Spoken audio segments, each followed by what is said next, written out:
Luis Manuel quiere decir algo. Luis, así tienes la mano levantada. ¿Tienes alguna pregunta, algún comentario? De abajo. De Bueno, pronto sí, la a tenía ver. levantada de antes. Bueno, Docker en sí entonces viene siendo, pues es un proyecto abierto, que ya vamos a ver que hay versiones no free o no gratuitas de Docker, que lo que hacen es agregar algunas funcionalidades específicas para el mundo empresarial o para ambientes ya corporativos, pero en sí es un proyecto abierto que busca implementar pues ese contexto de containerización, llevarlo pues a un estándar también en el cual no importa si estás utilizando Docker o estás utilizando alguna otra tecnología de containerización, existen otras, Containerd, por ejemplo, es otra que es ampliamente utilizada, pues puedes simplemente a partir del uso de Docker ya estandarizar un poco esa forma de cómo se van a crear los componentes, cómo se van a crear estos paquetes llamados contenedores y demás, que pues vamos a ir viendo más adelante. Tiene ciertas características Docker como tal, tiene un uso ligero de recursos, hay otras alternativas a Docker que realmente son más pesadas, tiene un aspecto de portabilidad. Docker puede ser utilizado, ya vamos a ver que puede ser utilizado en diferentes distribuciones de Linux, ahorita ya puede ser utilizado en Windows, en Mac, aunque ya vamos a ver que eso realmente es una triquiñuela que tiene ahí por debajo para poder funcionar en estos otros ambientes o estos otros sistemas operativos, porque realmente Docker depende, actualmente depende por completo de Linux. Pero sin embargo, pues yo puedo tener un contenedor empaquetado y llevarlo a muchos ambientes de forma fácil. Es predecible en el sentido de que mi paquete, mi contenedor, no se ve afectado por el host y el host no tampoco se ve afectado por el paquete. Entonces, de cierta manera, como se construya, así va a funcionar. No vamos a tener como situaciones inesperadas en las que montamos el contenedor y ve, y esto porque ya tiene este componente que antes no estaba y demás. Es predecible en el sentido de que tal como lo construiste, así te va a funcionar o así al Juanjo, menos va a ser sus recursos. mira que Luis Manuel nos escribe y dice, los instaladores se pueden tomar como un ejemplo de contenerizar. Los instaladores, a ver, instaladores como binarios o instaladores, sí, ¿en qué sentido? Porque, por ejemplo, si hablamos de aplicaciones, ok, vamos a ver que en sí un instalador, ¿qué es? Un instalador es un empaquetado, ¿sí? De unas instrucciones, de unos componentes, unos binarios, que está diseñado para que cuando se ejecute, él va y me instale la aplicación, valga la redundancia, es un instalador, vaya y me instale la aplicación en ciertas rutas, en ciertos componentes del sistema operativo, ¿sí? En ciertos recursos pues, del sistema de archivos, vaya y me lo despliegue allí y ya, ¿sí? Esa es su única labor. Un contenedor en sí, digamos que va más allá porque es un empaquetado, pero de todo un ambiente de ejecución. Entonces no es solo un paquetico que va y me dice cómo ir y poner la aplicación, sino que es la aplicación en sí misma metida en todo una estructura incluso de archivos, una estructura de recursos como RAM, almacenamiento. Entonces en sí es muy parecido a una máquina virtual, vamos a ver, muy parecido a una máquina virtual, sin embargo es como coger un pedacito del sistema operativo, de todo lo que nosotros vemos en el sistema operativo y meterlo en un paquete. Entonces va más allá de simplemente un instalador, es más, yo puedo tener instaladores dentro de un contenedor porque él coge como que abstrae pues una sección de todo el sistema operativo, de todo el sistema de mi computador, del servidor, y me lo lleva a cualquier otro sitio. Entonces, no es solo un paquete que me dice cómo desplegar la aplicación, sino que la aplicación en sí está desplegada, pero dentro de ese ambiente. Y ese ambiente yo lo replico tanto como quiera. No sé si con eso te queda un poco claro el tema, pero creo que más adelante igual vas a ver, pues cuando empecemos a ver esas definiciones, vas a ver que pues cómo se diferencia, ¿sí? Listo. Aquí importante es no requiere hipervisor, que ese es un componente muy, digamos, muy necesario, pero cuando se habla de máquinas virtuales, de virtualización, y es que un hipervisor lo que hace es jugar con los recursos que utilizan las máquinas virtuales. Pero ya vamos puntualmente a ver, pues con esa diferencia, porque no se habla de un hipervisor acá en cuanto a contenedores. Docker, ¿cómo nació un poquito? O sea, no me voy a meter en la historia ni nada de esto, pero cómo nació, básicamente se basó en la implementación de varios componentes del sistema operativo Linux, como son unas librerías puntuales de containerización, unas librerías de algunos aspectos de virtualización, pero no virtualización llevada a virtualizar todo un sistema operativo, sino solo un espacio de este y inicialmente nació basándose mucho en las librerías de LXC, que era un componente de containerización que ya venía nativo en los Linux. Realmente la containerización no nació con Docker, la containerización viene desde la década de los 90. No sé si de pronto alguien empleó en algún momento los llamados, ¿cómo era que se llamaban? Jail, se me fue justamente en este momento el nombre, que era cuando uno enjaulaba, uno decía como voy a enjaular esta carpeta y todo lo que corra dentro de esta carpeta no puede llegar a recursos de afuera. Eso era muy utilizado por allá en los servidores a principios del año, pues, del 2000, finales de los 90, hasta que empezaron a aparecer ciertos errores de seguridad que permitían que a pesar de que yo enjaulara todo mi ambiente dentro de un sector del sistema de archivos, digamos que por elevación de privilegios, temas ya, digamos, netamente de que rompían los controles de seguridad del sistema operativo, podían saltar hacia estos otros ambientes, entonces llegar a archivos sensibles que estaban ubicados en otro lado, cosas por ese estilo.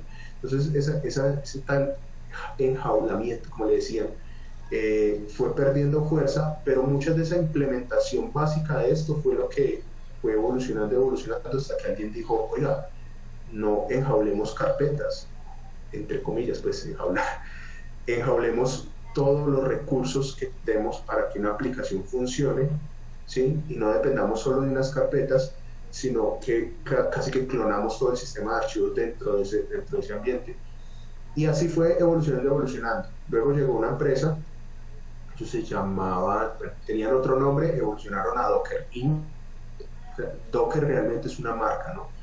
Y ellos dijeron, vamos a quitar este LXC y vamos a desarrollar nuestra propia librería de containerización. Y a partir de ahí, pues ya nacieron los contenedores como funcionan hoy en día. Es como un poquito de historia nomás del tema. Y ahora sí, las diferencias puntuales entre máquinas virtuales y contenedores. ¿En qué se diferencia emplear algo como Docker a algo como VirtualBox o VMware? Si no, para quien no lo conozcan, son soluciones para virtualizar sistemas operativos. Y es básicamente esto. Por aquí tengo un puntero, ¿cierto? Creo que es este puntero láser. Ver, de hecho tengo una pluma acá. Sí. Si notan acá, aquí tenemos en ambos lados algo llamado infraestructura, ¿no? Esta es mi infraestructura y esta es mi infraestructura. ¿Qué es la infraestructura? Es el computador, el servidor, un poco de infraestructura, digamos, de data center, ¿cierto? O sea, lo que compone la arquitectura normal del computador, discos duros, RAM, ¿cierto? Sobre este viene un sistema operativo, claro está. Sobre este viene el sistema operativo. Vemos que siguen siendo capas similares en ambos aspectos. Me perdonan mi pulso de maraquero. Vemos que acá hay una capa de sistema operativo, es el sistema operativo que nosotros tenemos instalado sobre nuestra máquina, sobre nuestro servidor, sea Linux, sea Windows, no importa. Ya sabemos que pues un sistema operativo que es básicamente son capas, ¿sí? Son capas de ejecución de software que interactúan directamente con el hardware. Eso es básicamente el sistema operativo, solo que pues realiza muchas acciones, digamos, especializadas para justamente esa gestión de recursos pues, de manera efectiva. Pero vemos que de un momento a otro se rompe aquí, digamos, esas capas que venían siendo como muy similares, de un momento a otro se dividen, y por un lado tenemos algo llamado el Docker Engine, perdón, mientras que por el otro lado tenemos algo llamado hipervisor, que era justamente lo que les mencioné ahorita que ya no necesitamos. Concentrémonos un poquito en la imagen de la derecha. ¿El hipervisor qué es? Vemos que el hipervisor levanta sistemas operativos huéspedes. ¿Qué es eso? Son sistemas operativos que yo no tengo instalado directamente en mi máquina, pero están corriendo sobre un software que yo tengo instalado en mi sistema operativo. Al ser un sistema operativo entero lo que está corriendo encima, imaginemos, pues teniendo en cuenta lo que les acabo de mencionar, que el sistema operativo es capas de software que me permiten a mí en últimas interactuar con el hardware. ¿Qué hace un sistema operativo tan arriba para interactuar con el hardware de la máquina? Pues ocurre que cuando una aplicación que está corriendo sobre uno de estos sistemas operativos, una aplicación de estas con sus respectivas librerías y demás, está corriendo sobre este sistema operativo, y digamos que una aplicación le dice al sistema operativo, oye, voy a grabar en este archivo. El sistema operativo dice, bueno, este archivo está ubicado en mi sistema de ficheros, tengo que interactuar con ese sistema de ficheros, pero para ese sistema operativo es transparente el saber o no que ese sistema de ficheros es virtual o es real o está realmente siendo guardado sobre un disco duro. Entonces, ¿qué es lo que ocurre? El sistema operativo intenta hacia abajo interactuar con un hardware, pero ese hardware no está allí, ese hardware está muchas capas más abajo, y ahí es donde entra la labor del hipervisor de traducir la comunicación que viene del sistema operativo de arriba, virtualizado, con el sistema operativo de más abajo, y ese sistema operativo de más abajo termina realizando las acciones contra el hardware. Entonces, si vemos ahí una intermediación allí de llamadas a los recursos, de traducción entre el sistema operativo que está arriba y el sistema operativo de abajo, o sea, la labor del hipervisor. Muchas interacciones ocurren allí en el medio y hacen que, de cierta manera, muchas de las acciones que se quieran realizar sobre la infraestructura como tal del equipo, pues sean lentas. Esto tiene cosas buenas y cosas malas, ¿no? Algo bueno es que estoy virtualizando un ambiente entero, o sea, el sistema operativo entero, lo tengo acá arriba, y por ende hay cosas que yo puedo trabajar como si estuviera trabajando con un sistema operativo completo, pero tiene el contra de que es más lento. Por el otro lado, vemos que aquí, en esa parte donde debería haber un hipervisor, hay algo llamado Docker Engine, que es básicamente el motor de Docker. Y vemos que aquí arriba ya no hay sistema operativo, ya hay unos paquetes, por así decirlo, donde está mi aplicación con sus binarios y sus librerías respectivas. Entonces ya no es mi aplicación corriendo dentro de un sistema operativo que a su vez tiene que interactuar hacia abajo con una capa intermedia para que le traduzcan y ahí sí lograr llegar hasta los recursos, porque está compartiendo ambiente con otros sistemas operativos virtualizados y demás. Aquí, ¿qué es lo que pasa? Simplemente es un aislamiento de la aplicación con sus librerías y sus binarios respectivos, teniendo que interactuar, pero con una capa intermedia que lo único que hace es directamente decir al sistema operativo, oye, guarda esto, oye, necesito guardar esto en la RAM, oye, necesito enviar un paquete por internet, entonces aquí hay una comunicación de red, pero es directa con el sistema operativo y no hay otro sistema operativo intermedio virtualizado, como dice Guest OS, que no existe, o sea, es de una, ¿cierto? Entonces, ahí es donde viene una de las grandes ventajas de la containerización, y es que son eso, son aplicaciones aisladas, ¿sí? Con sus propios recursos, pero que interactúan directamente con el sistema operativo de la máquina y no pues con más capas intermedias, otro sistema operativo adicional, nada de eso. Esa es una de las grandes ventajas de la containerización. Ahora, eso significa que donde yo pueda instalar en cualquier sitio donde yo tenga este Docker Engine, él me va a hacer la traducción con el sistema operativo hacia abajo. O sea, la aplicación va a estar tan aislada que no va a depender de en qué sistema operativo se encuentre, ¿sí?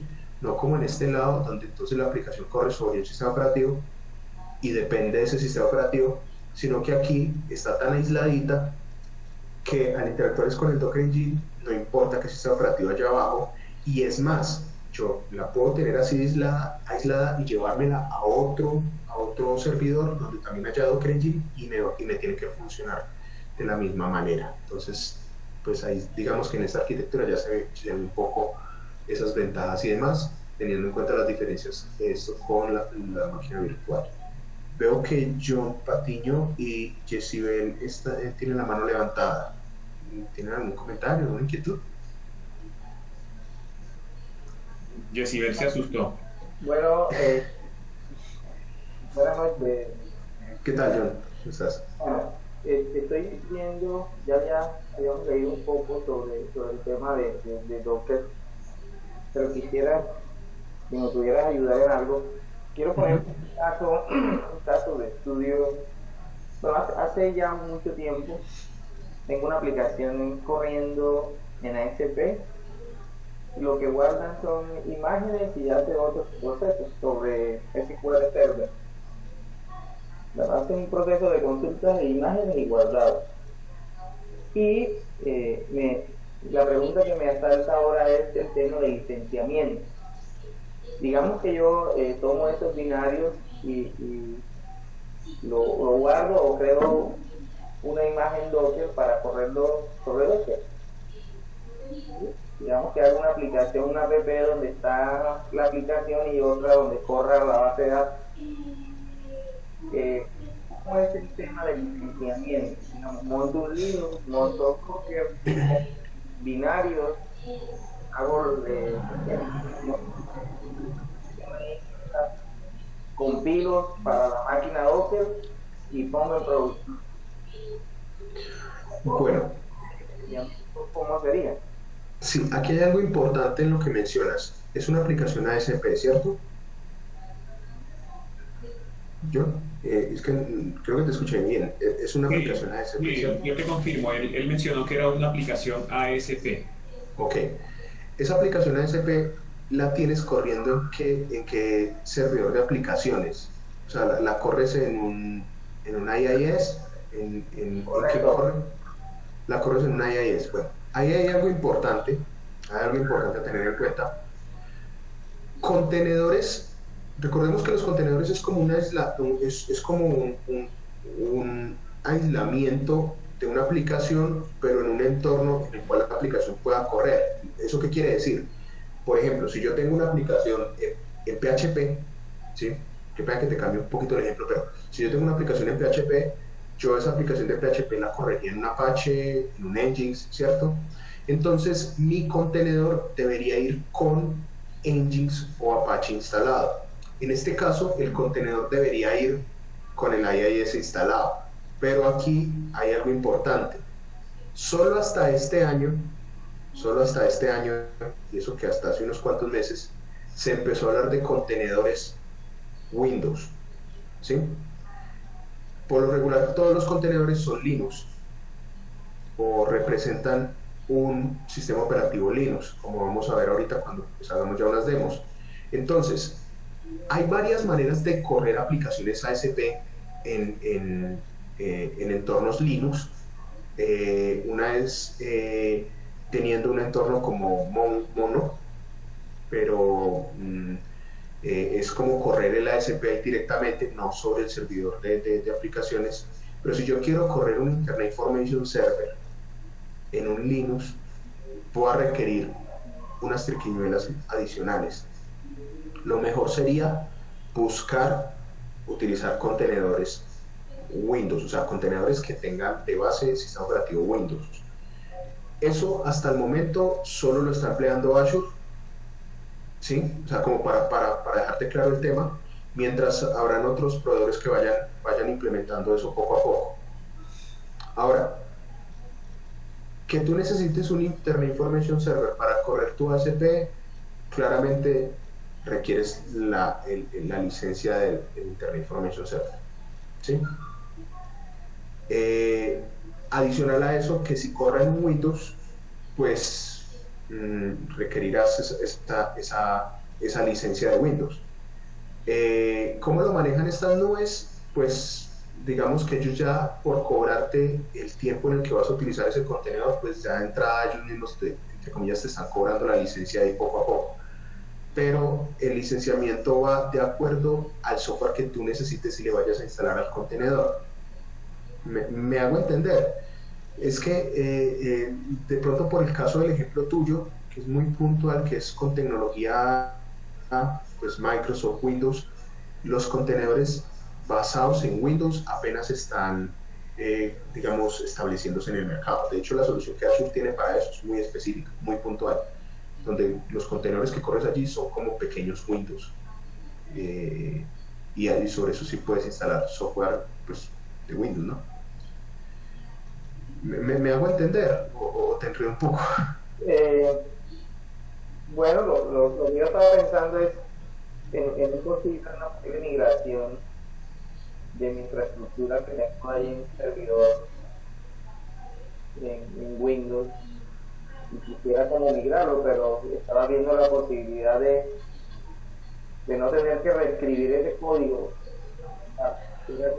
tenerlo a esos binarios que ya tengo y simplemente manejarlos y subirlo a un Docker y a ver cómo arranca. Pues creo que tocaría como experimentar un poco. Sí, toca cacharrear un poco, pero eso que mencionas es justamente el objetivo de la containerización, no tener que modificar el código, hacer que el contenedor se parezca lo más posible al ambiente en el que en este momento está corriendo tu aplicación. Lo que tocaría buscar es cómo poder ponerle un Internet Information Server a un contenedor. Como te digo, ahorita están haciendo el tema de los contenedores Windows, que pues al cual tú le puedes instalar cosas, incluso las rutas que vas a encontrar dentro de ese contenedor va a ser C2 puntos y todo eso, ¿cierto? Entonces tocaría buscar de ese tipo de tecnologías, o la otra, ser un poco más atrevido e intentar correr ASP, código ASP en ambientes Linux, y ahí sí poder crear contenedores, por ejemplo un contenedor Docker con el software necesario para correr ese ASP en Linux. Conozco el framework de Mono que lo permite hacer, pero no sé qué tanto te iguale a un ambiente, por ejemplo, de Internet Information Server, ¿sí? Por aquí Kevin compartió un Docker de Internet Information Server. Ah, perfecto. Puede ser que, por ejemplo, en ese caso hayan logrado instalar un Internet Information Server sobre Linux. Es que, por ejemplo, ahí ya hay otros tipos de cosas como Wine, ¿sí? Que lo que hacen es permitir que ejecutables Windows corran sobre Linux. O sea, en palabras castizas, ejecutar un .exe en Linux. Hay ciertos frameworks que entonces tocaría adicionarle a nuestros contenedores para que eso ocurra. Vamos a ver algo importante, y creo que voy a tomar de ejemplo eso que acaba de hacer Kevin, y es que o armamos el contenedor nosotros por completo, o miramos a ver si alguien más lo ha hecho, ¿sí? Obviamente ya vamos a ver que ahí es bueno basarse en imágenes que sean como oficiales, que sean como de confianza, ¿no? Porque cualquiera puede armar una imagen y subirla a internet, y si nosotros la utilizamos no sabemos qué tiene, pero eso por ejemplo que hizo Kevin ahí es muy bueno, y lo vamos a ver ahorita. Podemos utilizar imágenes ya preconstruidas. Es de Microsoft, o sea, está plena confianza ahí el tema. Yo, por ejemplo, te diría, prueba de pronto entonces con ese contenedor que acabo de compartir ahí, Kevin, o el link que, pues a esa imagen de containerización. Bueno, ahorita les explico bien esos términos de imágenes y todas esas cosas. Jessiel, ¿tienes todavía la mano? Bueno, ¿te quedó claro el tema? Sí, veo que aquí toca como hacer el laboratorio y hacer unas pruebas y mirar si se puede poner en producción. Créeme que si lo puedes containerizar, ya lo puedes poner en producción. El tema en clave es poder containerizar el ambiente que necesitas. Gracias, ingeniero. Listo, John. Yo sí veo que levantas. Señor, no, es que fui a encender el micrófono y lo que hice fue bajar la mano. Es que tengo una pregunta, ingeniero. Como, bueno, Sí. este es un tema, sí es nuevo para mí. Yo he trabajado con las máquinas virtuales, pero la experiencia con Docker, pues apenas la inicio. Cuando estaba haciendo la configuración desde Windows, me mandó, pues viendo video, claro está, me mandó a configurar las características de hipervisor. Aparece en alguna, dependiendo de la versión del Windows, aparece como hiper-B o características de hipervisión. Entonces, de pronto todo lo que uno encuentra en internet no es lo certero, ¿verdad? Entonces, no sé si es por lo que usted nos está diciendo que esto de los contenedores es nuevo en Windows, o no es necesario realmente activar estas características de hipervisor para configurar Docker. Ya te voy a explicar, justamente creo que es lo siguiente acá. Vamos a ver, creo que es justo. Sí. Con esta diapositiva te va a dar respuesta de qué es lo que te está ocurriendo, de qué es lo que está pasando. Pon atención a esta diapositiva y verás que ahí está la respuesta de por qué te sale un tema de hipervisor y no sé qué, y eso es lo que yo hacía de referencia ahorita cuando decía que Docker funciona en Windows y en Mac, pero lo hace con unas triquiñuelas adicionales, no lo hace tan nativo, por así decirlo, como lo hace con un Linux. Con eso te explico, mejor dicho, con eso te respondo. ¿Qué es lo que ocurre? Veamos acá, Docker Engine funciona sobre el sistema operativo, ¿cierto?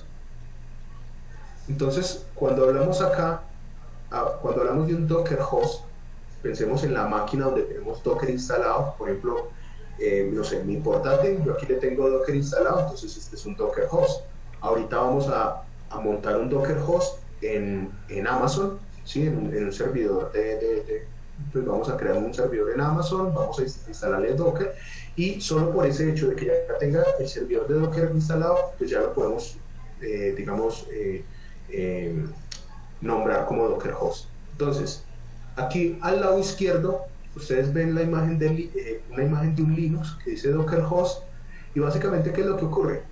Está el Linux, está el Docker instalado, y el Docker tiene un cliente, ¿sí? Que puede ser el cliente por línea de comandos que vamos a cacharrear ahora, o puede ser un cliente con su entorno gráfico, como ocurre cuando lo instalamos en Windows y en Mac, que él de una nos deja un cliente gráfico instalado. Pero es eso, es un cliente con el cual nosotros interactuamos con Docker. Y por otro lado está el Docker Daemon en Linux. Todo lo que se conoció como servicios, servidores, se les dicen demonios, pero realmente es porque Daemon es un acrónimo, no es porque esto tenga que ver con satanismo y nada de vueltas. Entonces, el Docker Daemon, o ese servicio de Docker, corre, como vemos ahí, corre directamente sobre el Docker host. O sea, en el Docker host tenemos el cliente y el servidor, y podemos interactuar con él. Y ya el servidor de Docker interactúa con los contenedores, ¿sí? Los crea, los apaga, los prende, en fin, todo el tema. Si miramos a la derecha, vemos que ya hay un cambio en el dibujo donde hay una parte gris, y vemos que Docker host aparece más pequeñito, aparece como aquí en la esquina, y vemos que aquí dice Linux VM, eso significa Linux Virtual Machine.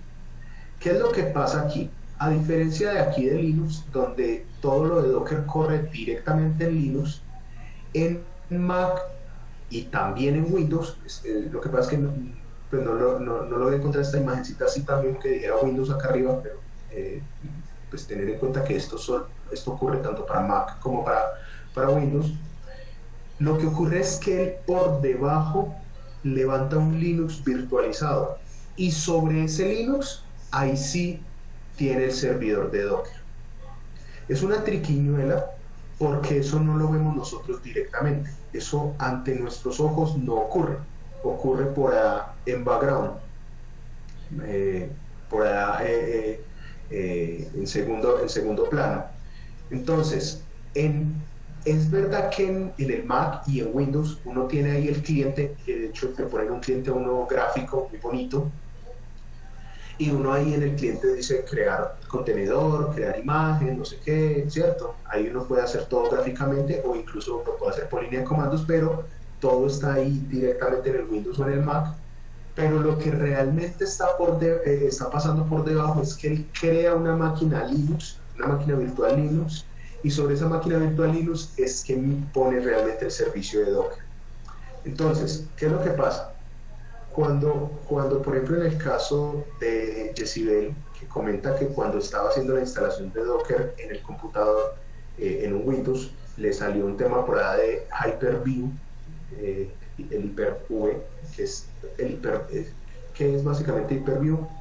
Hyper-V es un hipervisor que tiene Microsoft para virtualizar máquinas, muy similar a VirtualBox, muy similar a VMware, y al ser nativo de Windows, ese Hyper-V, pues ellos hacen esa triquiñuela. Entonces es mi sistema operativo Windows por debajo levantando una máquina Linux en Hyper-V, y ahí realmente es donde están los contenedores que yo manejo. O sea que los contenedores no corren directamente sobre Windows o no corren directamente sobre Mac como si ocurre con Linux. Ellos por debajo crean una virtualización de Linux y ahí es donde corren los contenedores. En ese caso, entonces, Juancho, si se quiere crear un Docker en Windows, se requiere entonces tener el hipervisor. De hecho, cuando tú instalas el Docker Desktop, que es el Docker para Windows, él por debajo te hace toda la instalación y todo. Y lo que pasa es que ya, pues por ejemplo, el Hyper-V ya viene instalado en el Windows 10. Entonces no tienes que hacer algo adicional como ir a descargarte el Hyper-V o alguna cosa, sino que él te hace todo ahí de forma transparente, ¿sí? Hay algo importante que tener en cuenta. Alonso, dame un momentico, yo sé que ya estás levantando la mano, pero ¿qué es lo que pasa con el Hyper-V? El Hyper-V, como mencionaba, es un hipervisor, es un sistema de virtualización igual que VirtualBox, igual que VMware. Entonces hay algo que Microsoft todavía no ha podido arreglar, dijeron que ya lo iban a trabajar, y es que cuando se levanta el Hyper-V, me totea el VirtualBox y me totea el VMware. O sea que no es sino yo instalar Docker en Windows y me deja de funcionar el VirtualBox y me deja de funcionar el VMware. Grave, porque pues si uno está trabajando con VirtualBox hoy precisamente, y lo que hay es que actualizar la última versión del VirtualBox, pues de la única forma de solucionar. Bueno, no, desconozco si ya como tal le sacaron solución, porque eso es algo que ya viene hacia atrás, y yo por ejemplo, que siempre he sido amante de VirtualBox, entonces si necesito contenedores en Windows, me creo una máquina virtual, me creo una máquina en VirtualBox y en esa maquinita instalo mi Linux. O sea, yo mismo hago lo que me haría este desktop, porque sí, a mí me ha pasado que apenas instalo el Docker, claro, como él por debajo levanta el Hyper-V lo que dice es, a ver, yo soy el que voy a virtualizar este sistema operativo, entonces si hay VirtualBox, si es lo que sea, ustedes dejan de funcionar y funciono yo. VirtualBox sí estaba haciendo un trabajo por su cuenta, ahora que recuerdo, sí estaba haciendo un trabajo por su cuenta, como de, oye, yo sé que el Hyper-V cuando levante va a intentar matarme, pero yo mismo tengo pues en mi servicio pues como unos componentes adicionales para vivir ahí en paralelo con el Hyper-V. Pero la última vez que lo vi estaba en desarrollo, ahora que lo mencionaba Juan Diego, pues porque ya esté entonces funcionando y demás. Pero sí, es una situación que se puede presentar. Igual, no es el acabose. Si yo instalo Docker, entonces ya mate VirtualBox por completo y demás, no. La mejor manera de reversar eso es, yo voy a los servicios del sistema operativo, busco Hyper-V y lo desactivo. Y apenas lo desactivo, ya me va a quedar funcionando el VirtualBox como antes. Esa es una manera pues como de de retornar ahí el tema como si estuviese antes, pues en caso que yo funcione con VirtualBox comúnmente. Pero entonces es como para que entiendan, no se asusten en caso de que estén instalando Docker y por ahí les salga que configurar Hyper-V, no sé qué, y digan, pero ¿cómo así si aquí me acabaron de decir que esto ya no tiene hipervisor? Es por la triquiñuela que les acabo de mencionar. ¿Listo? Por aquí alguien había levantado la mano, no vio quién era, vio que ya era. Ingeniero, una pequeña aclaración. Sí.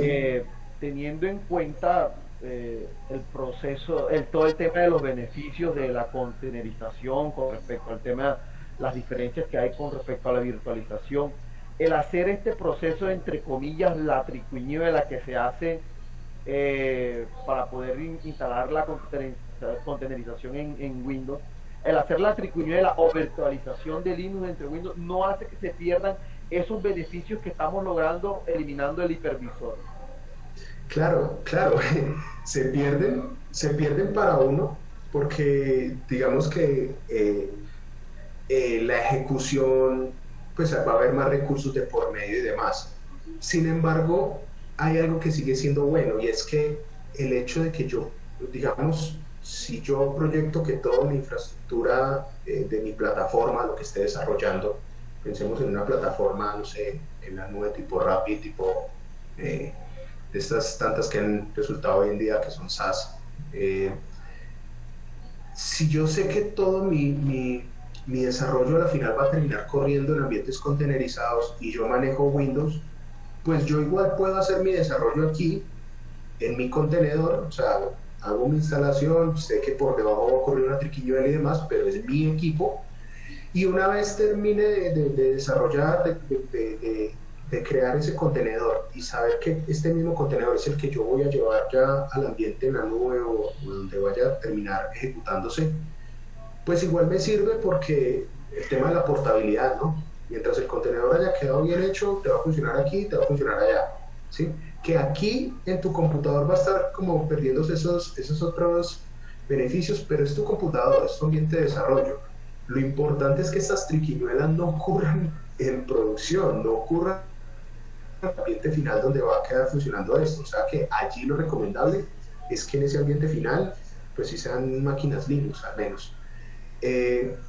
Sin embargo, pues ahora les menciono algunos servicios que hay en la nube que incluso quitan la capa abajo, pero no, es que no los quiero enredar todavía. Que empezamos a hablar vamos lento, Juancho, vamos lento, suave, progresivo para que todos aprendamos. Exacto. Entonces, lo que te digo, es únicamente para el local, donde estás desarrollando, pero al final tú vas a poner eso en un ambiente donde debe funcionar sin esas triquiñuelas. Entonces, ahí sí se hablaría de máquinas Linux y de más allá. ¿Sí? No, y que si se montan para un contenedor, pues sí sería un peso, pero para 10 contenedores que monte uno, así sea una máquina local, es un ahorro. No sería lo mismo que virtualizar 10 máquinas. Exacto, estás en lo cierto. Sí, no es lo mismo que virtualizar 10 máquinas virtuales a tener 10 contenedores que son mucho más light, ¿sí? Y no importa la triquiñuela porque igual, o sea, no se va a notar. Ahí sí no, en esos casos puntuales, ahí no se va a notar para nada. Buen punto ahí que mencionabas, Juan Diego. Bueno, continuando acá, vamos a ver esto. La arquitectura de Docker, más o menos, ¿cómo es? Tenemos el Docker host, que como les decía es básicamente la máquina donde está instalado el servidor de Docker, y allí conviven varios componentes, varios recursos. Entonces, por un lado están los contenedores, que ya vamos a ver que los contenedores es ese espaciecito ya en ejecución, ese aislamiento, ese ambiente aislado pero ya en ejecución. Las imágenes es más como la definición de cómo ese contenedor cuando se prenda va a funcionar, qué va a contener, qué archivos va a tener y demás. Vamos a ver que las imágenes es eso, es como una fotografía del contenedor para yo después recrearlo cuando lo necesite. Los volúmenes Docker los maneja como un recurso adicional, pero básicamente es el mapeo de ficheros, de carpetas, ¿sí? Que yo tenga en mi servidor host. Entonces imaginémonos que está mi máquina, ¿cierto? Mi máquina, espero vean si se ve mi mano, está mi máquina y aquí encima yo tengo pues unos archivos, ¿cierto? Y aquí arribita corre un contenedor. Yo lo que puedo hacer es que este contenedor utilice estos archivos que están acá, mapeándolos directamente dentro del contenedor. Para el contenedor es como un archivito que tú le pusiste ahí. O sea, para el contenedor en sí eso es transparente, saber que ese archivo realmente es un archivo que viene mapeado desde el host, o sea, desde mi máquina completa. Para él es transparente, ve su archivito ahí y tú puedes entrar, bueno, depende de los permisos que le pongas, puedes entrar, modificarlo y demás. Lo que sí va a pasar es que cuando modifiques ese archivo, realmente estás modificando el archivo en el host, ¿sí? Pero entonces uno dirá, ¿para qué? ¿Para qué sirve eso si pues yo levanto mi contenedor con sus propios archivos? ¿De qué me sirve que modifique algo que está en el host? De hecho, si hablamos de aislamiento, pues uno diría, no está como en contravía, o sea, ¿qué tan aislado está un contenedor o una aplicación que realmente está modificando cosas del host? Eso es importante cuando nosotros necesitamos guardar algo y que cuando ese contenedor muera, ese archivo o esa información que yo guardé quede ahí todavía, o sea, quede disponible, lo que se conoce como persistencia, ¿sí? Persistencia en el almacenamiento. Entonces, lo que pasa con los contenedores, un contenedor lo apagas, ¿sí? Y se apaga todo lo que esté dentro de él, o sea, si yo tengo un archivo dentro de ese contenedor, todo eso se apaga. Entonces yo dejo de tener acceso a esa información, a esos recursos. Si yo necesito seguir accediendo a esa información, a ese archivo, a esa carpeta, entonces lo mejor es mapearla hacia el host y que cuando el contenedor muera, pues todo eso me quede igual ahí en el host, ¿sí? Además, incluso a veces funciona, por ejemplo, yo puedo coger un archivo, claro que ojo con eso, porque pues puede generar pues incluso errores o bueno, malas prácticas, pero yo puedo coger un archivo y mapearlo en más de un contenedor. Y eso significa que si este contenedor escribe sobre este archivo, el otro contenedor va a ver también lo que escribí. Entonces se vuelve también como una conexión entre contenedores para transmitir esa información. No es la mejor práctica del mundo, pero a veces es necesario y a veces sirve para el propósito que se requiera. Sin embargo, hay que tener en cuenta pues en qué casos es una buena práctica y en qué casos no. Sabemos que es una información sensible, no debería ser transmitida de esa forma, a menos que yo esté cifrando el archivo, pero o sea, ya ahí va a la imaginación del desarrollador, de quien esté pensándose cómo utilizar ese recurso, cómo su aplicación puede interactuar entre un contenedor y otro y demás. Pero lo más recomendable es que sea por APIs. O sea, si yo tengo una aplicación aquí y otra aplicación acá, mejor abro una API aquí y desde me conecto a la API y ahí le transfiero la información que sea y demás. Es como lo más recomendado. Pero existen esos otros métodos. Y la otra parte es la de redes. ¿Qué es lo que ocurre? Está bien, los contenedores son ambientes aislados, pero vamos a ver que yo esos ambientes de alguna manera los puedo tratar como si fueran maquinitas. Entonces yo puedo asignarle una IP a un contenedor y hacer que ante la red, ¿sí? parezca como si fuera una máquina entera que está ahí funcionando, pero realmente es un contenedor con una IP asignada. O también yo puedo crear una red interna dentro de Docker y hacer que mis contenedores se comuniquen a través de esa red, pero yo desde afuera no veo esa red. Cuando me refiero desde afuera es que en mi computador yo no puedo ver esa red, incluso si hay otro computador aquí al lado conectado a la misma red de datos, pues en mi infraestructura de red, no puede ver esa red en la cual esos contenedores están allá conectándose. Es como si yo trazara comunicación directamente entre esos contenedores, pero no hacia afuera, no hacia el mundo exterior. Ya vamos a ver, son diferentes tipos de redes, pero todos esos son recursos que se manejan dentro del Docker host, ¿sí? Dentro del host donde tengo el servidor de Docker. Y todos esos componentes se manejan a través del cliente de Docker que yo tenga, que puede ser mi línea de comandos de Docker o pues mi aplicación pues con entorno gráfico. Y entonces ahí vienen tres capas, perdón, muy importantes. Una es el cliente de Docker, abajo el servidor de Docker, y vemos que en la comunicación en el medio hay una capa intermedia que es la API. Resulta que el servidor de Docker solo es comunicado a través de APIs, ¿sí? No hay otra forma de comunicarse uno con él. No es como que tenga un binario por allá y yo vaya y lo ejecute también y nada, no. El cliente siempre se comunica con el servidor a través de APIs, así esté en la misma máquina. Entonces eso es importante saberlo, porque me sirve a mí también para aislar después, no sé, dejar un servidor de Docker allí, desde este cliente comunicarme hacia lo que yo tenga contenerizado allá y demás. Entonces por eso es esa capa allí intermedia de comunicación. Pero eso en sí es la arquitectura de Docker, ¿sí? La arquitectura que Docker construyó para sus soluciones de contenerización. ¿Hasta aquí alguna pregunta? ¿Alguna duda? ¿Vamos bien?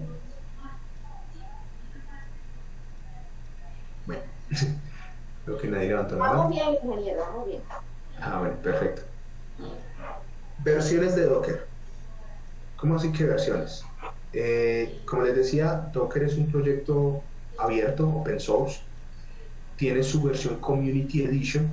Realmente uno con la Community Edition puede hacer absolutamente de todo.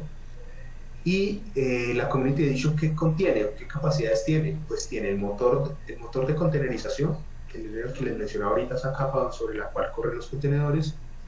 Puede construir, orquestar, manejar la parte de redes, incluso la parte de seguridad se maneja desde la Community Edition, ya tiene todo para implementar temas de seguridad y demás. A partir de ahí pues empiezan ya unas versiones Enterprise, una básica que lo que hace es que pues tiene unos plugins adicionales y puede tener como una especie de certificación de la infraestructura, entonces manejar algunos componentes como se me fue en este momento el nombre, pues infraestructura allí incluida, por así decirlo, componentes incluidos para el manejo de certificados digitales en la comunicación pues entre contenedores. Tiene algunos componentes pues ya adicionales. Y pues allí entonces viene otra que es la Standard Edition, que entonces viene con un componente adicional para yo gestionar imágenes de Docker dentro de mi misma solución de Docker. Ya vamos a ver que realmente eso, o sea, uno nunca lo termina haciendo dentro del mismo Docker. Para eso existen diferentes soluciones donde yo puedo ir e instanciar y poner mi imagen, pues una es Docker Hub, por ejemplo, pero hay otras, si yo quiero que mis imágenes no queden públicas, yo puedo tener mi propio repositorio para tener esas imágenes y demás.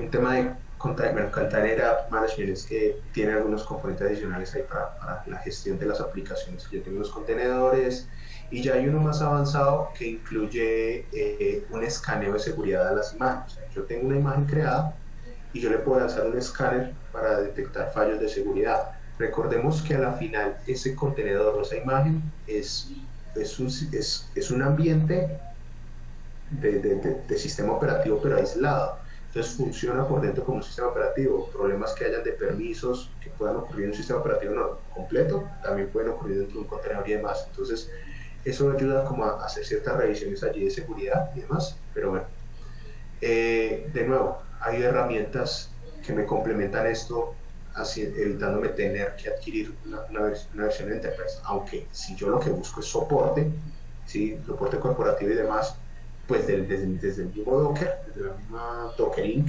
empresa de Docker, pues puedo adquirir una de estas soluciones, o si no, adquiero otras de las que hay en el mercado. Lo importante es tenerlo en cuenta. Todas esas otras soluciones a la final tienen la Community Edition por dentro, o sea, la Community Edition es la base de todas. Por eso se habla de que Docker es un proyecto open source, porque al final todo se basa en ese Docker Community que es open source, que ustedes pueden incluso ver el código fuente instanciado en GitHub. Docker Desktop, lo que les mencionaba ahorita, existen unas soluciones puntuales para escritorio, que es cuando instalamos Docker en Windows o en Mac, que nos incluye la versión gráfica. Pues esto es extraído directamente de la documentación oficial, como para que vean que pues están esas posibilidades. Los que de pronto ya lo instalaron en Windows pues ya se dieron cuenta que eso le instala uno también un GUI, una interfaz gráfica allí para manejarlo, y está tanto, pues está como tanto para AMD como para pues la otra arquitectura de procesadores. En cuanto a Docker Server, vemos que Docker Server solo está para Linux, ¿sí? Solo nos propone Linux allí, por lo que les mencionaba ahorita. Cuando uno lo instala en Windows o lo instala en Mac, realmente ocurre por debajo que se crea una máquina virtual Linux y sobre esa está el servidor de Docker. Entonces Docker como tal, el servidor de Docker solo está para Linux. Y entonces pues tenemos ahí las arquitecturas en las cuales está. Vemos que Debian también está para ARM, Raspbian está para ARM, que ARM es básicamente cuando yo lo instalo en una Raspberry, en estas tarjeticas yo ya tengo pues un computador allí pequeñito y demás, también. Y bueno, solo como para que vean un poco los sabores que tiene esto. Si quieren más información sobre estos aspectos, ahí está la documentación oficial, es súper explicativa. De hecho, hay una cosa importante que les quería mencionar. Nosotros ahorita vamos a hacer el ejercicio en AWS con el sistema operativo Amazon Linux Server. Amazon Linux Server es basado en Red Hat, ¿sí? Que de hecho ya vimos aquí que por acá está Fedora, y eso significa que funciona sobre los mismos sistemas de Red Hat y demás. Pero si uno lo va a instalar en un Debian o lo va a instalar en un Ubuntu o incluso en un Slack, bueno, en la cantidad de distribuciones que a ustedes se les pueda ocurrir que quieran instalarlo, en la documentación oficial están los paso a paso de cada distribución en la que yo quiera instalarlo. ¿En qué varía? Pues bueno, cada distribución tiene su propio sistema de paquetes, ¿no? Entonces en un Debian yo voy a instalar un apt install, en un Amazon Linux, en un Red Hat, en un CentOS, bueno, CentOS ya murió ahorita, es con un Joom y así, pues con cada uno con su gestor de paquetes y demás, pero los procesos se parecen mucho y demás, y todo pues está ahí en la documentación está. ¿Qué es Docker Hub? ¿Qué es Docker Hub? Quiero hacer una introducción aquí a este tema del Docker Hub.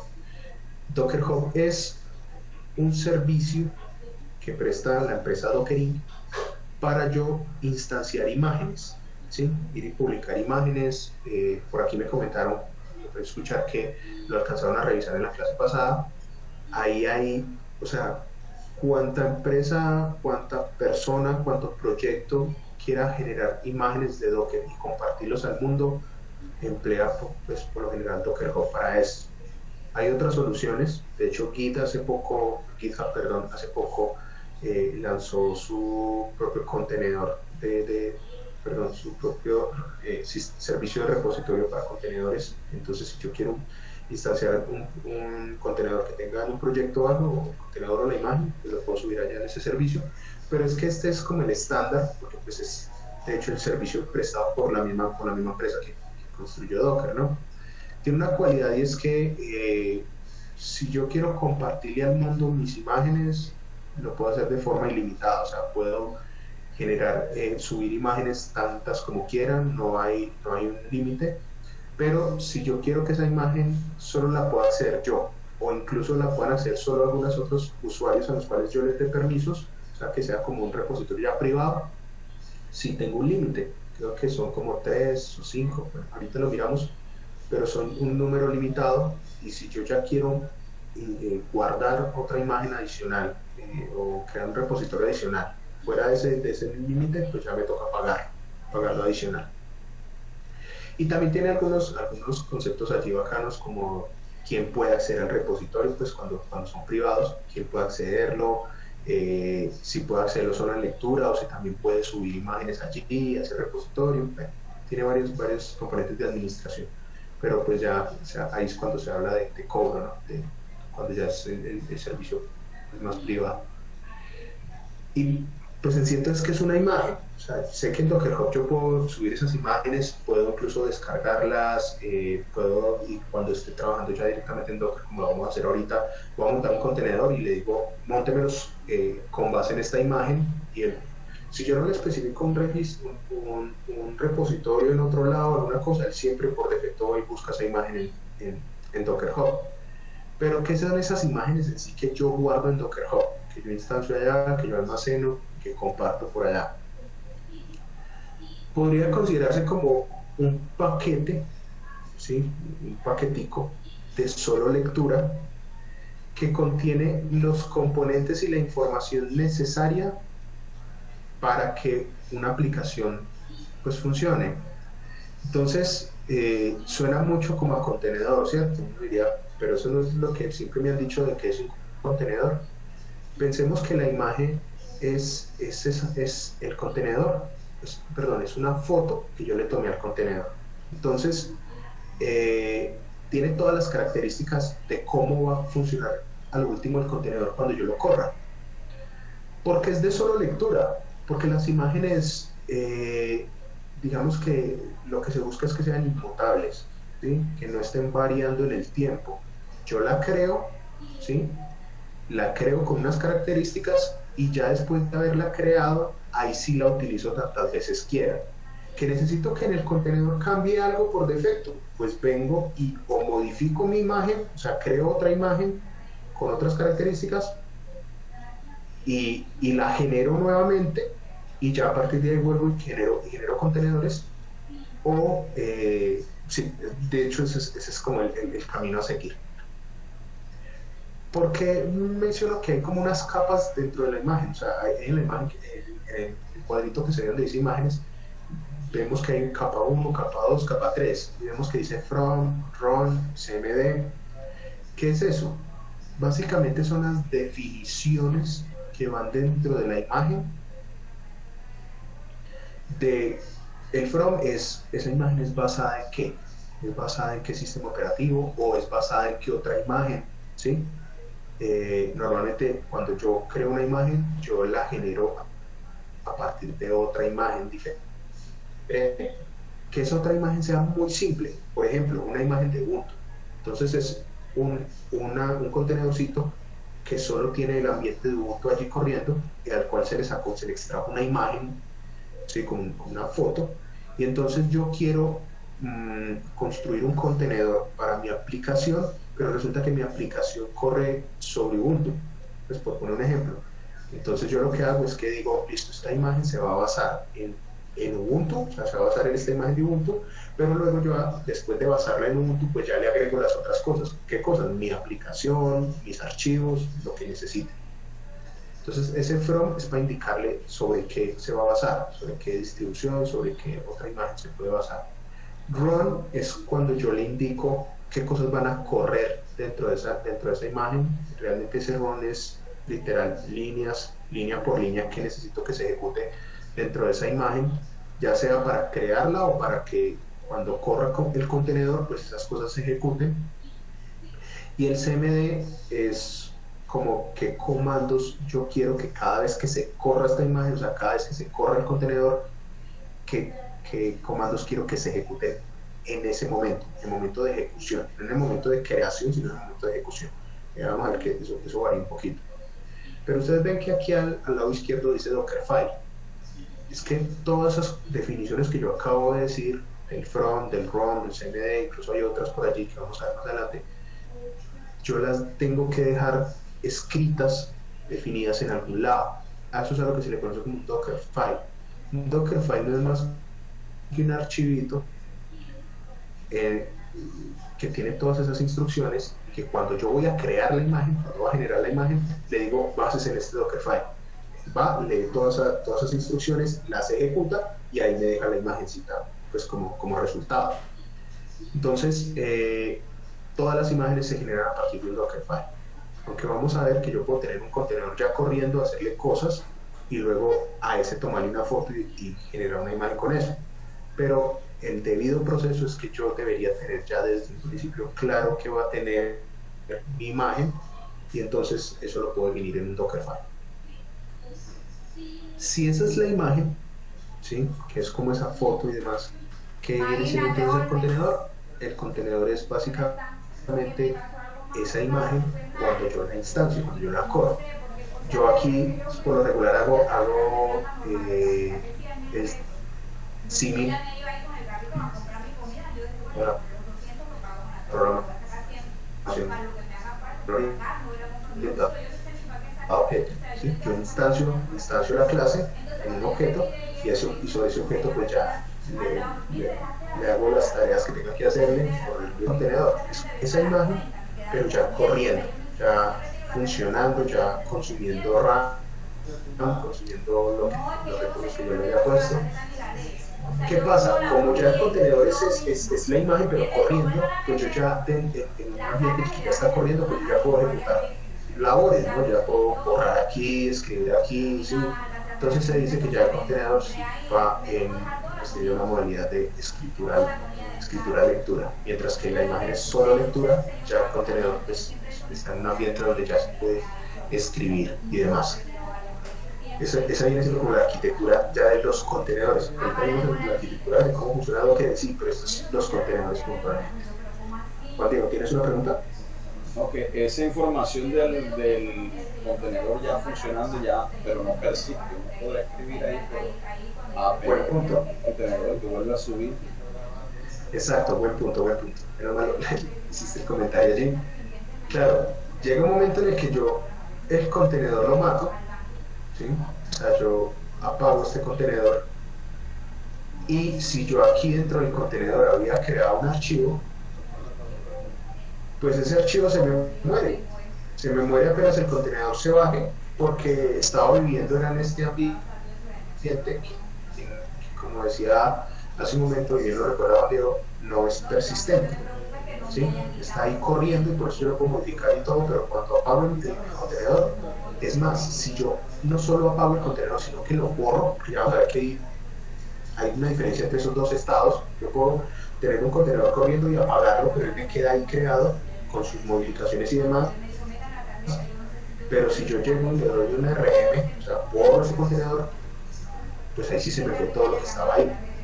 Entonces ahí lo que ocurre es el tema de los volúmenes que mencionaba ahorita, donde básicamente tengo, por ejemplo, aquí mapeado, pues aquí dentro tengo mapeado una carpeta, hagamos el ejercicio mental de que esto es una carpeta, y aquí en el host esto lo tengo mapeado con una carpeta que está fuera del contenedor, ¿sí? Que está en el host. Si yo este archivo lo llevo a esta carpeta, pues básicamente ese mismo archivo va a quedar. La muchacha está medio buena, pero... ¿Sí? Estoy generando persistencia. Y cuando mate el contenedor por completo, pues esta carpeta que está por fuera del contenedor, que está realmente en el host, pues va a seguir existiendo y listo, ¿sí? Buen punto eso que mencionas, porque claro, el contenedor está en un ambiente de ejecución, y cuando para la ejecución y se borra, pues se pierde todo eso. Bueno, y un contenedor, pues así mismo, entonces uno puede decir que se compone de la imagen que lo define, el volumen que tenga mapeado y las redes. Y eso es con lo que vamos a entrar a jugar ahorita. Vamos a crear contenedores, vamos a generar imágenes, vamos a jugar generando unas imágenes, sobre esas imágenes vamos a generar contenedores, vamos a ver qué pasa, por ejemplo, cuando yo hago algo en el contenedor y lo borro, y o sea, esas cosas cómo se pierden, vamos a mapearle un volumen y vamos a ver cómo modificar las cosas dentro del contenedor quedan, a pesar de que apague, pues quedan en el sistema operativo, como incluso yo puedo escribir cosas aquí sobre ese volumen, puede ser un archivo, y en el sistema operativo, cuando vaya y lea ese archivo, voy a ver la modificación que está en caliente en el contenedor, cosas así. Vamos a tratar de jugar un poco con redes, aunque este tema de las redes pues puede ser un poco más limitado ahorita que estamos jugando en AWS, porque podemos jugar con ciertos rangos de IPs que tengan pues el segmento de red que creemos allí y demás, pero ya lo vamos a ver. Bueno, ya definimos imágenes. Docker, volúmenes, como les mencionaba, es un mapeo de recursos del host en el contenedor. Aquí digamos que no hay gran misterio. En cuanto a las redes, aquí sí hay algo importante a resaltar, es que hay diferentes tipos de redes. O sea, yo le puedo implementar diferentes tipos de redes a mis contenedores, ya pensándolos como si fueran maquinitas allí. Por un lado está el bridge, puente, lo que traduce, donde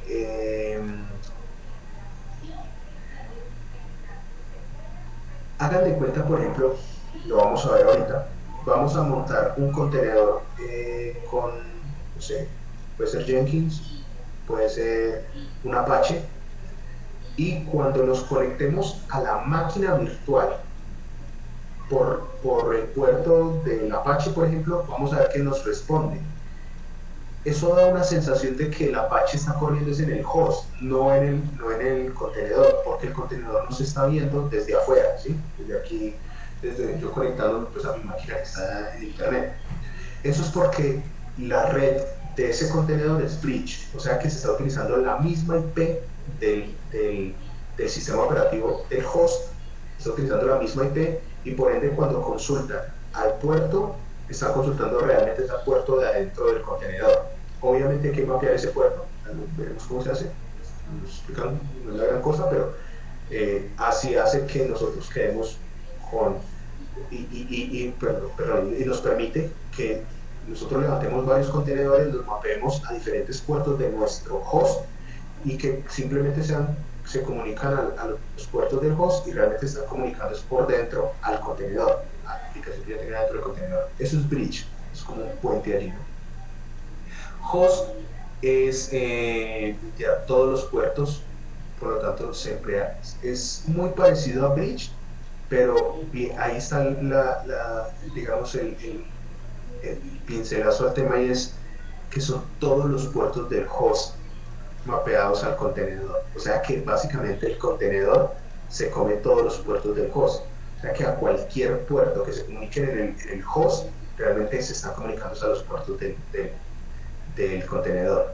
Diferente es cuando yo mapeo uno o dos puertos a otro que está todos los puertos allí.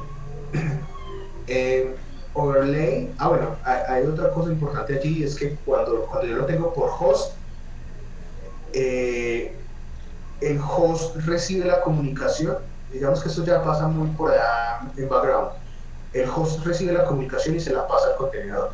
En bridge, el contenedor recibe la comunicación directamente. Entonces, ¿qué pasa? Si yo en el host tengo un firewall, ¿sí?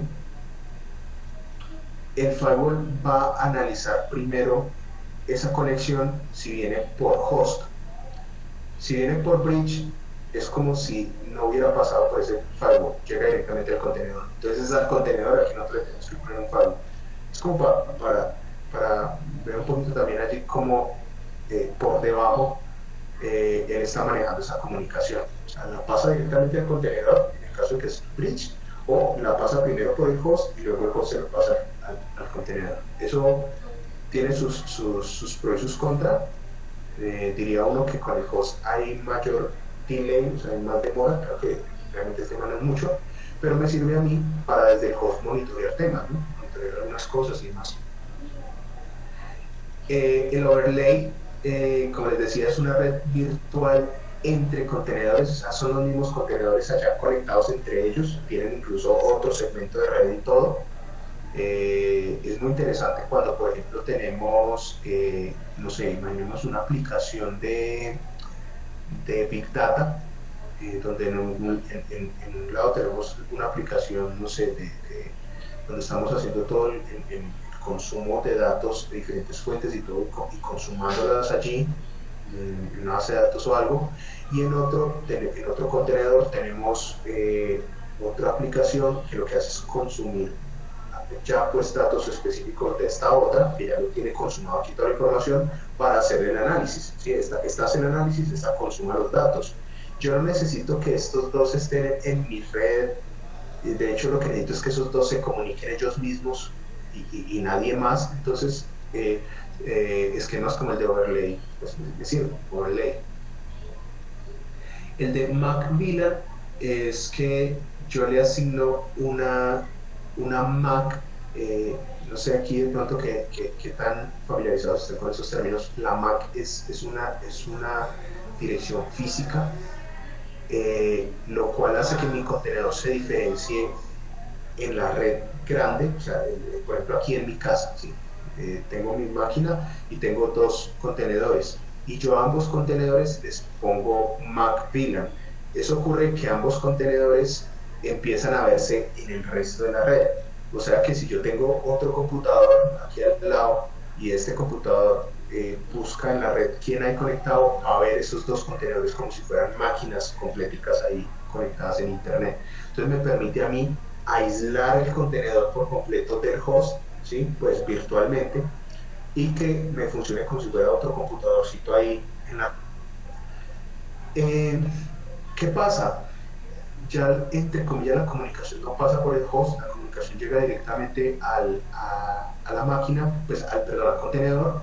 El contenedor va a tener su propia IP dentro de la red general, la red grande, y eso va a hacer que pues digamos que dependiendo de la arquitectura de la plataforma como yo la quiera implementar y demás, me va a servir mucho. Por ejemplo, si yo en un contenedor tengo unos microservicios que están siendo consumidos desde otro componente, otro contenedor o otra máquina, entonces va a aparecer como si este componente, este microservicio estuviera en la red con su propia IP y yo ya lo pudiera consultar directamente y todo. Entonces sirve para ese tipo de cosas. Y no, es que pues, no tiene red, no tiene interfaz. De hecho, yo le pongo no le crea interfaz, entonces está totalmente aislado. No dirá, pero ¿para qué tener un contenedor así aislado? Bueno, yo leyendo un poquito vi casos como decían, no, es que tengo una red neuronal y la estoy entrenando solo con información que se pasó por archivos y no necesito que nadie más se conecte a esa máquina, a ese contenedor, entonces lo tengo con Node para que no haya conexión con esta desde ningún lado. ¿Sí? Son casos que se pueden presentar. ¿Alguna pregunta con este tema de las redes? ¿Si quedó claro? ¿O hay algunas que hayan sido como confusas? Una preguntita, y es que entre la de bridge y host entendí que la de host se come todos los puertos y por tanto llega el tráfico llega a través del host, y ahí es donde se ve que estará el firewall para uno controlar las peticiones y eso. No hay una forma de tener una bridge que yo ponga cierto puerto, pero que antes de que llegue el contenedor yo le instalo un firewall y que no esté dentro del contenedor, sino que esté afuera. ¿Qué es lo que pasa aquí?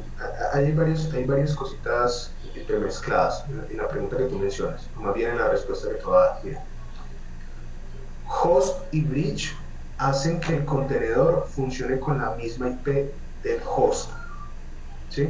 Están hechos para que el contenedor funcione con la misma IP del host. Ante el resto del mundo, en la red, pues, de infraestructura de red, conectarme a ese contenedor lo tengo que hacer con la misma IP del host. Sacarlo aparte, hacer que el contenedor parezca como si estuviera funcionando aparte, con una maquinita por sí sola, tiene que ser con Mac VLAN, no con alguno de estos otros dos. ¿Sí? Eso por un lado. Ahora, la diferencia entre host y bridge es la manera como el host interpreta la conexión cuando viene y se la pasa al contenedor. ¿En qué sentido? Si el host recibe la comunicación, y él mismo es el que se la pasa al contenedor porque tiene mapeados sus puertos y demás allí, ese es host. Esa es la manera como funciona el tipo host, ¿sí? El host lo recibe primero y luego, si tiene mapeados los puertos, se los pasa al contenedor. Mientras que en bridge la comunicación le llega directamente al contenedor. ¿Sí? Pero que quede claro que cuando en host están todos los puertos. Sí, o sea, no hay forma, en host, o sea, cualquier puerto que le ponga va a llegar al contenedor, lo que entendí. Él lo hace por defecto. Tú le puedes restringir un poquito ese tema, ¿sí? O sea, en la configuración decirle no todos, este y este nomás, ¿sí? O estos y estos. Pero si no tienes eso en cuenta, te van a mapear todos. Igual de pronto también en host con el mismo firewall yo puedo también cerrar eso y decir, bueno, si me van a hacer por este puerto me lo rechaza, o sea, ahí se podría manejar. Exacto. Pero sería un firewall afuera del host. Sí, correcto. Ajá. Y, Sí, y en el caso del bridge, ¿qué pasa con el mapeo de puertos de host? En caso del mapeo, pues es que como lo está recibiendo directamente, el contenedor, en sí no hay un mapeo, él está llegando directamente a los puertos que el contenedor tenga abiertos. Sí, por eso, bueno, de pronto, pero pongo usted el ejemplo que yo tengo en el servidor un IIS con unos puertos después. Entonces, como monté un Docker con un contenedor ahí que está en una red bridge y todo va a ir directamente hasta allá, entonces, ¿qué pasa con los puertos que yo tengo mapeados en el servidor como tal, no en el Docker? Lo que pasa es que cuando tú lo mapeas, cuando tú haces el mapeo, si quieres ahorita probamos, pero cuando tú haces el mapeo, creo que él lo cambia a host. A mí me parece que si no estoy mal, porque esa prueba me pasó, A mí me pasó, si no me equivoco, agarra primero el de Internet Information Server y el otro no te lo muestra. Si no estoy mal, creo que era así. Pero a mí me pasó porque me mostraba, yo quería poner puerto 80 y me saliera la página esta por defecto de Internet Information Server, que tiene una cosa azul así. Entonces creo que es así, pero no estoy seguro. Porque tú tenías el Internet Information Server en el host, ¿sí? Ajá, en el caso de acá me imagino que sí. Sí, por ejemplo, cuando tú el 80 lo mapea a otro puerto, porque es que siempre va a tener problemas. Si tienes un SAM o tienes algo en tu máquina ahí, siempre te va a querer agarrar primero el otro que el del.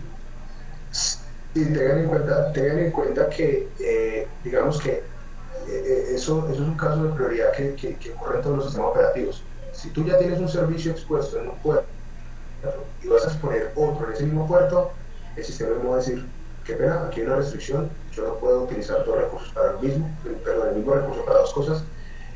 ¿Y qué es lo que va a pasar acá? Están utilizando la misma IP, ¿sí? Entonces él siempre va a priorizar lo que ya esté escuchando, lo que ya esté listening en ese puerto, sea en el host o sea en el contenedor. De hecho, si tú tienes algo en el contenedor por el puerto 80 y ya lo tienes ahí funcionando, y en el host vas a levantar algo en el puerto 80, él también te va a decir como, uy, venga, el servicio que está utilizando en el puerto. Entonces es como un tema de quién hizo primero. El que primero se puso en escucha no le va a dejar al otro.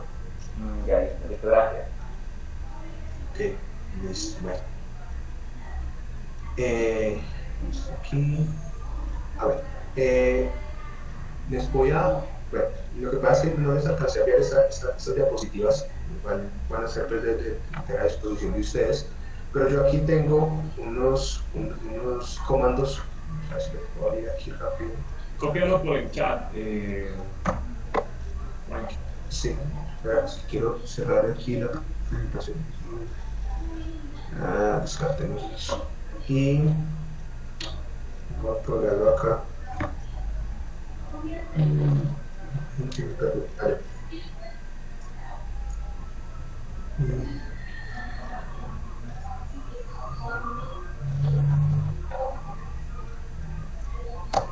De hecho, de los que por favor prueben de una vez, si les sabe, son apuntes que yo he ido tomando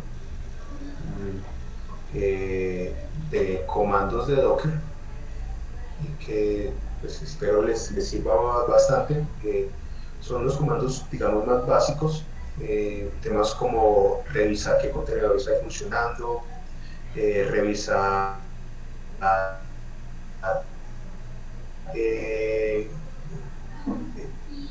pues qué imágenes están en este momento instanciadas en mi Docker host.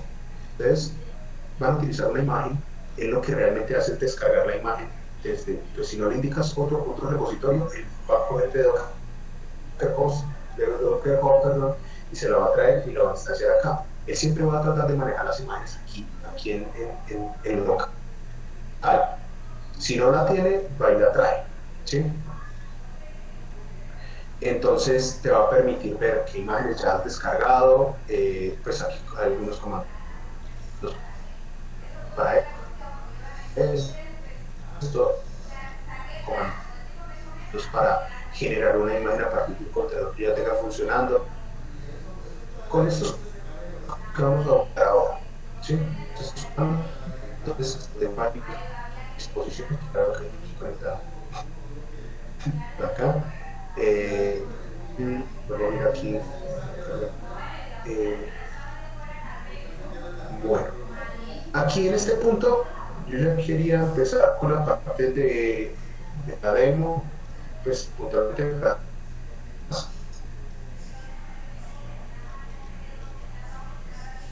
pero es que bueno, el tema